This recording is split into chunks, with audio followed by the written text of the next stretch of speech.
بسم الله الرحمن الرحيم.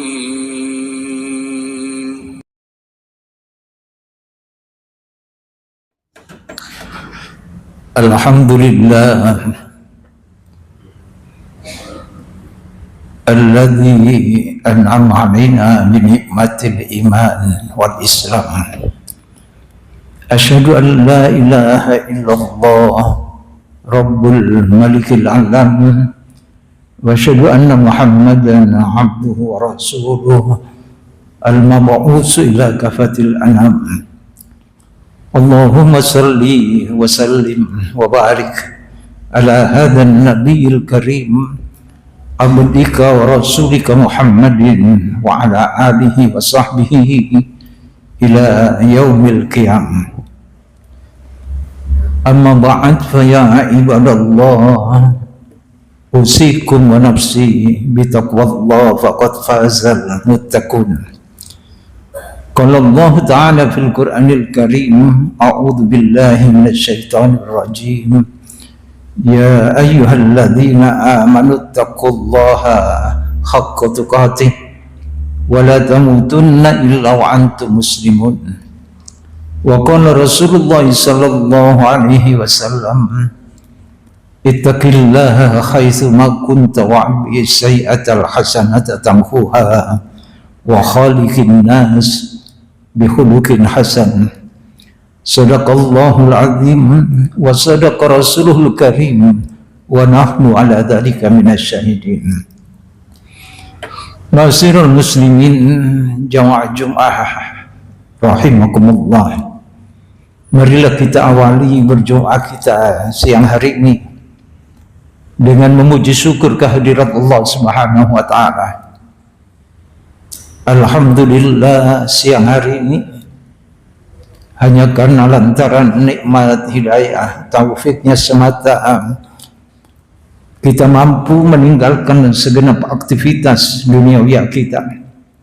Kita mampu melangkahkan kaki kita menuju tempat yang diberkahi Allah Subhanahu wa taala ini semata-mata memenuhi undangan Allah dan semata-mata untuk berzikir mengingat Allah Subhanahu wa taala, bahwa Dialah Allah Tuhan yang Maha Kuasa, Maha Pencipta alam semesta, yang menghidupkan, yang mematikan kita, yang menebarkan rezeki untuk seluruh makhluknya di alam raya ini.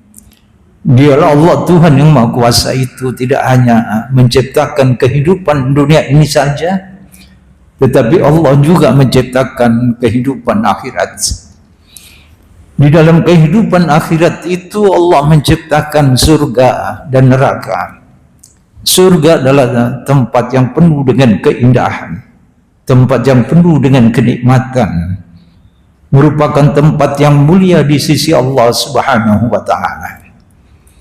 Tempat yang penuh dengan keindahan, kenikmatan dan mulia itu akan diperuntukkan bagi hamba-hambanya, yaitu orang-orang yang diberi kesempatan hidup di muka bumi, bergelimang dengan kenikmatan Allah Subhanahu wa taala. Tetapi dia senantiasa menghambakan diri hanya kepada Allah. Dia ruku dan sujud hanya menyembah Allah. Dia hiasi hidupnya itu dengan penuh keimanan, ketakwaan, dan amalan-amalan yang saleh. Orang-orang yang hidupnya semacam inilah kelak ketika mereka kembali ke hadirat Allah adalah merupakan hamba-hambanya yang akan ditempatkan di surga Allah Subhanahu wa taala. Sementara neraka adalah tempat yang amat buruk di dalam kehidupan akhirat. Di dalamnya tidak lain adalah siksa yang amat dahsyat. Kedahsyatan siksa di dalam neraka itulah yang akan meluluhlantakkan diri manusia. Mereka tidak hidup dan tidak pula mati untuk merasakan betapa sakitnya siksa di dalam neraka itu, yang sakitnya tidak pernah dirasakan oleh manusia yang pernah sakit di muka bumi ini. Tempat yang amat buruk di dalam kehidupan akhirat itu akan diperuntukkan bagi orang-orang, yaitu mereka yang diberi kesempatan hidup di muka bumi bergelimang dengan kenikmatan Allah Subhanahu wa taala. Akan tetapi mereka ingkari Allah. Mereka enggan rukuk dan sujud menyembah Allah. Mereka lumuri hidupnya itu dengan perbuatan-perbuatan dosa dan kemaksiatan. Bahkan mereka persekutukan Allah dengan makhluk-makhluknya yang lain, sementara mereka tidak bertaubat kepada Allah Subhanahu wa taala. Orang-orang yang hidupnya semacam inilah kelak ketika mereka meninggalkan alam fana ini, dunia yang amat mereka cintai dan sayangi, mereka tidak lagi sempat tersenyum dan tertawa, hanya merasakan kedahsyatan siksa di dalam neraka itu. Na'udzubillah min dzalik. Oleh karena itu, dari mimbar Jumat ini kami mengajak, marilah kita jadikan berjumlah kita siang hari ini, yaitu berjumlah yang mampu meningkatkan kualitas iman dan ketakwaan kita kepada Allah, agar kita dapat menjalani hidup ini, yaitu hidup yang diridhai Allah Subhanahu wa taala, sehingga bisa mengantarkan diri kita bahagia di dunia wal akhirah. Jemaah yang dirahmati Allah Subhanahu wa taala, kesempatan khutbah siang hari ini, sebagaimana Rasulullah sallallahu alaihi wasallam diperintahkan untuk senantiasa memberikan peringatan kepada sahabat-sahabatnya, kepada seluruh umatnya, fadzakir fa inna dzikra tanfa'ul mu'minin, beri peringatan karena peringatan itu bermanfaat bagi orang-orang yang memiliki iman di dalam dadanya. Jemaah ini rahmati Allah Subhanahu wa taala, setiap kita pasti menginginkan pertolongan Allah. Setiap kita pasti mendambakan pertolongan Allah itu datang kepada kita di saat kita menghadapi persoalan hidup, problematika kehidupan ini yang sangat dahsyat yang kita terima. Persoalan kehidupan yang mencekam pada diri kita. Di saat-saat yang kritis, kita mendambakan pertolongan Allah Subhanahu wa taala. Dan ketahuilah bahwa pertolongan Allah itu bukan hanya di dalam kehidupan dunia ini saja. Akan tetapi pertolongan Allah itu dihadapi ketika manusia itu menghadapi sakaratul maut. Suasana yang sangat dahsyat, fitnah yang dihadapi orang-orang yang sakaratul maut, dan tidak ada yang mampu memberikan pertolongan kecuali Allah Subhanahu wa taala. Bahkan keluarga yang ada di sampingnya pun tidak mengerti apa yang dialami orang yang sedang sakaratul maut itu. Karenanya pertolongan Allah inilah yang sangat kita dambakan, bukan hanya di saat sakaratul maut, tetapi setelah kematian pun kita mengharapkan pertolongan Allah Subhanahu wa taala di saat menghadapi persidangan di dalam kehidupan akhirat. Dan selamanya kita mengharapkan pertolongan Allah Subhanahu wa taala. Jemaah yang dirahmati Allah, Allah memberikan petunjuk kepada hamba-hambanya yang beriman untuk bagaimana caranya mendapatkan pertolongan Allah Subhanahu wa taala. Dan termasuk kita, bagaimana cara Allah memberikan pertolongan kepada kita. Allah berfirman di dalam surat Muhammad ayat yang ke-7. Allah Subhanahu wa taala berfirman, ya ayyuhalladzina amanu in tansurullah yansurkum wa yusabbit aqdamakum. Wahai orang-orang yang beriman, jika kalian menolong agama Allah, maka Dia Allah itu pasti akan menolongnya, mengukuhkan kedudukan kalian. Tidak sekedar memberikan pertolongan Allah Subhanahu wa taala kepada seorang hamba yang memberi pertolongan akan tegaknya agama Allah Subhanahu wa taala. Tetapi juga Allah akan mengokohkan kedudukan kita, baik di dalam kehidupan di dunia ini, keimanan kita, dan juga kedudukan kita di dalam kehidupan akhirat. Jemaah yang dirahmati Allah Subhanahu wa taala, dan ini merupakan petunjuk Allah di dalam Al-Quran, bahwa ketika kita memberikan pertolongan kepada agama Allah, memang Allah tidak memerlukan pertolongan kita, tetapi Allah memberikan kesempatan kepada hamba-hambanya yang beriman. Siapa yang rela menolong agama Allah ini, maka dia akan dimuliakan di sisi Allah Subhanahu wa ta'ala. Allah tidak butuh apakah kalian mau menolong agama Allah atau tidak. Allah Maha Kuasa menjaga agama Allah di muka bumi ini. Tetapi Allah memberikan kesempatan siapa yang ingin meraih kemuliaan di sisi Allah Subhanahu wa ta'ala. Jemaah yang dirahmati Allah Subhanahu wa ta'ala, banyak hal yang dilakukan oleh para sahabat Rasulullah sallallahu alaihi wasallam di dalam menolong agama Allah Subhanahu wa ta'ala. Ibunda Khadijah misalnya menginfakkan seluruh harta bendanya untuk tegaknya agama Allah, dakwah Rasulullah sallallahu alaihi wasallam. Begitu pula sahabat Abu Bakar As-Siddiq radhiyallahu anhu menginfakkan seluruh harta miliknya untuk disedekahkan di jalan Allah Subhanahu wa taala, membantu dakwah Rasulullah sallallahu alaihi wasallam. Begitu pula sahabat Umar bin Khattab radhiyallahu anhu, Abdurrahman bin Auf, sahabat yang kaya raya, itu pun menginfakkan hartanya demi tegaknya agama Allah Subhanahu wa ta'ala. Dan begitu pula sahabat-sahabat kaya lainnya. Tetapi tidak semua sahabat itu kaya. Bagaimana cara kita menolong agama Allah?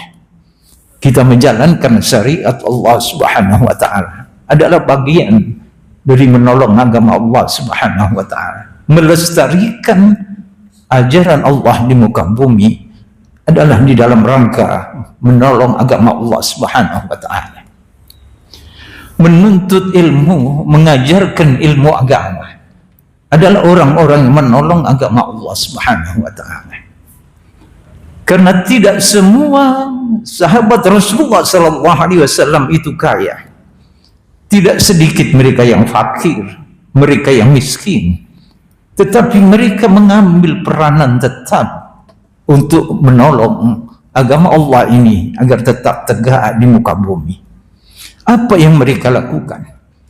Mengerahkan seluruh tenaga yang mereka miliki, mengikuti jihad fisabilillah di medan peperangan menghadapi musuh-musuh Allah Subhanahu wa ta'ala. Mereka tetap mengambil peran di dalam menegakkan kalimat Allah Subhanahu wa ta'ala untuk meraih apa? Kemuliaan di sisi Allah Subhanahu wa ta'ala. Jemaah yang dirahmati Allah, memang pertolongan Allah itu datang di saat yang tepat yang diberikan kepada manusia ini, yang bersabar, yang tetap menolong agama Allah, yang tetap mereka berdoa bersujud kepada Allah Subhanahu wa ta'ala. Banyak ayat di dalam Al-Quran yang menceritakan, dimulai dari Nabi Ibrahim alaihissalam yang ketika menghadapi Raja Namrud sehingga dihukum dengan dibakar. Di saat yang kritis itu Allah memberikan pertolongan kepada Nabiullah Ibrahim yang menegakkan kalimat Allah Subhanahu wa ta'ala. Ya naru kuni bardan wa salaman ala Ibrahim. Allah berfirman kepada api itu, dinginlah, selamat Nabi Ibrahim. Begitu pula pertolongan diberikan kepada Nabi Musa alaihissalam. Kapan pertolongan itu diberikan? Di saat yang tepat di saat-saat yang kritis, karena penuh kesabaran dan tetap berjuang di jalan Allah Subhanahu wa taala. Ketika Nabi Musa alaihissalam beserta kaumnya meninggalkan negeri Mesir yang diperintahkan Allah Subhanahu wa taala untuk berangkat di malam hari, maka ketika dikejar oleh Fir'aun dengan bala tentaranya, sampai di depannya itu adalah laut, sementara di belakang adalah pasukan Fir'aun dengan seluruh bala tentaranya. Kemana harus lari? Maka di saat yang kritis itulah Allah memberikan pertolongan. Pukulkan tongkatmu itu ke laut itu, maka diberikan jalan oleh Allah Subhanahu wa taala menyeberangi laut itu, dan Fir'aun dengan seluruh bala tentaranya ditenggelamkan oleh Allah Subhanahu wa taala. Begitu pula yang dialami oleh Nabi Muhammad sallallahu alaihi wasallam, Rasulullah sallallahu alaihi wasallam, ketika menghadapi perang yang pertama kali, yaitu perang Badar, di mana kaum musyrikin yang akan menyerbu ke Madinah berjumlah 1000 orang, sementara umat Islam hanya 300-an orang. Sepertiga itulah yang harus menghadapi 300 menghadapi 1000 pasukan kafir. Di saat yang seperti itulah Rasulullah sallallahu alaihi wasallam berdoa dengan doa yang panjang kepada Allah Subhanahu wa taala, menagih janji kepada Allah. Bahkan ada kalimat yang sering disitirnya, sekiranya umat Islam ini tidak engkau tolong wahai Allah dan musnah dari permukaan bumi ini, maka tidak ada lagi orang yang akan menyembahmu wahai Allah. Inilah kalimat permintaan Rasulullah sallallahu alaihi wasallam dengan doa yang panjang itu yang disaksikan oleh sahabat-sahabatnya. Sehingga itulah yang membuat para sahabat ini memiliki semangat baru untuk berjuang menegakkan agama ini. Karena mereka yakin kalau yang berdoa itu adalah Rasulullah sallallahu alaihi wasallam, pasti doa itu akan diijabah oleh Allah Subhanahu wa taala. Inilah yang menggugah semangat para sahabat berperang di medan Badar itu.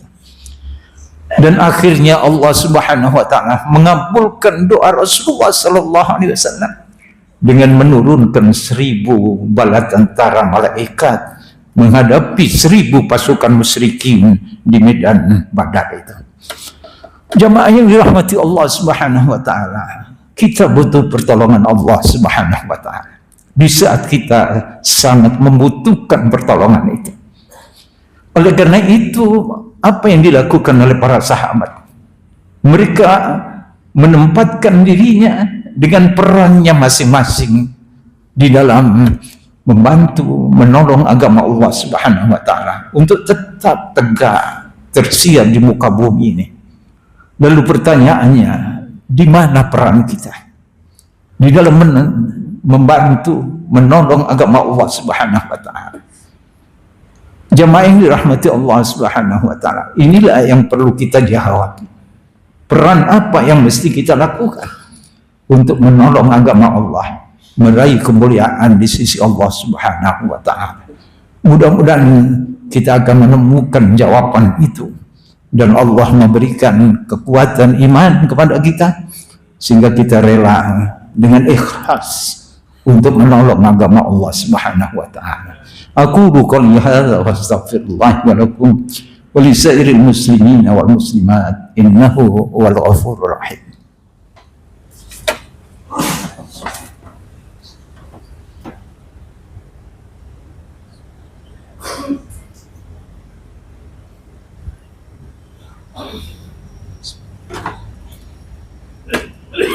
Innal hamdalillah nahmaduhu wa nasta'inuhu wa nastaghfiruh wa na'udzu billahi min shururi anfusina wa min sayyiati a'malina.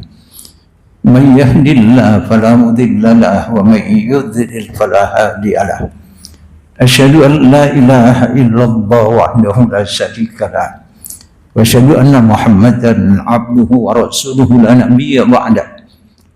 Allahumma salli wa sallim wa barik ala hadha an-nabiyil karim abdika wa rasulika Muhammadin wa ala alihi wa ashabihi. Amma ba'd, fa ya ibadallah, usini wa iyyakum bi taqwallah faqad fazal muttaqun. Qala Allah ta'ala fil Qur'anil Karim, a'udzu billahi minasyaitonir rajim. Ya ayyuhalladzina amanu taqullaha wa qulu qawlan sadida yuslih lakum a'malakum wa yaghfir lakum dhunubakum wa may yuti'illah wa rasulahu faqad faza fawzan 'azima. Jemaah yang dirahmati Allah Subhanahu wa taala, tadi sudah kita sampaikan bahwa sahabat Rasulullah sallallahu alaihi wasallam tidak semuanya kaya raya sehingga mampu menginfakkan hartanya. Tetapi yang fakir, yang miskin pun mereka mencari tempat untuk berperan di dalam menolong agama Allah Subhanahu wa taala. Dengan tenaganya, dengan jiwanya, dengan nyawa mereka korbankan untuk agama Allah Subhanahu wa taala. Jemaah yang dirahmati Allah, lalu apa yang kita ambil peran kita di dalam menolong agama Allah Subhanahu wa taala? Masjid Al-Hidayah ini adalah rumah Allah yang patut kita berpartisipasi di dalam masjid ini untuk tegaknya agama Allah Subhanahu wa taala. Sekiranya tidak ada orang yang mau menghidupkan masjid-masjid Allah Subhanahu wa taala, maka kita tidak tahu apa yang terjadi pada anak cucu kita nantinya. Karena syiar Islam itu tidak akan berjalan di muka bumi ini. Karenanya masjid ini memfasilitasi kita untuk bersama-sama kita menolong agama Allah dengan pertanyaan yang ada di banner depan itu. Apakah kita sudah berinfak? Jangan kita masuk ke dalam masjid berjumlah seperti ini lalu kita tidak mempersiapkan infak dari rumah kita. Kita niatkan untuk menolong agama Allah, dan itulah yang ingin diraih oleh sahabat-sahabat Rasulullah sallallahu alaihi wasallam, meraih kemuliaan di sisi Allah Subhanahu wa taala. Kita membantu dengan banner dan lain sebagainya, mengingatkan kita. Barangkali kita lupa bahwa ketika kita ke masjid tidak mempersiapkan infak terbaik kita, maka apakah kita sudah berinfak? Ini pertanyaan yang kita jawab dengan infak kita tentunya, bukan dengan kata-kata. Mudah-mudahan infak yang terbaik yang kita masukkan di kota-kota infak masjid ini akan dicatat oleh Allah Subhanahu wa taala. Memang masjid tidak mengedarkan kota infak yang keliling yang mengganggu kekhusyuan para jamaah. Tetapi bukan berarti kita tidak memperhatikan jamaah ini untuk berinfak. Kita melatih keikhlasan dari jamaah sekalian. Cari kota-kota infak itu dan kita masukkan infak terbaik untuk tegaknya agama Allah Subhanahu wa taala ini. Mudah-mudahan kita dikayakan oleh Allah Subhanahu wa taala, dimudahkan urusan kita, dan Allah menolong di saat kita butuh pertolongannya. Amin ya rabbal alamin. Innallaha wa malaikatahu yusholluna 'alan nabi ya ayyuhalladzina amanu shallu 'alaihi wa sallimu taslima. Allahumma shalli 'ala Muhammadin wa 'ala alihi wa sahbihi ajma'in walhamdulillahi rabbil alamin.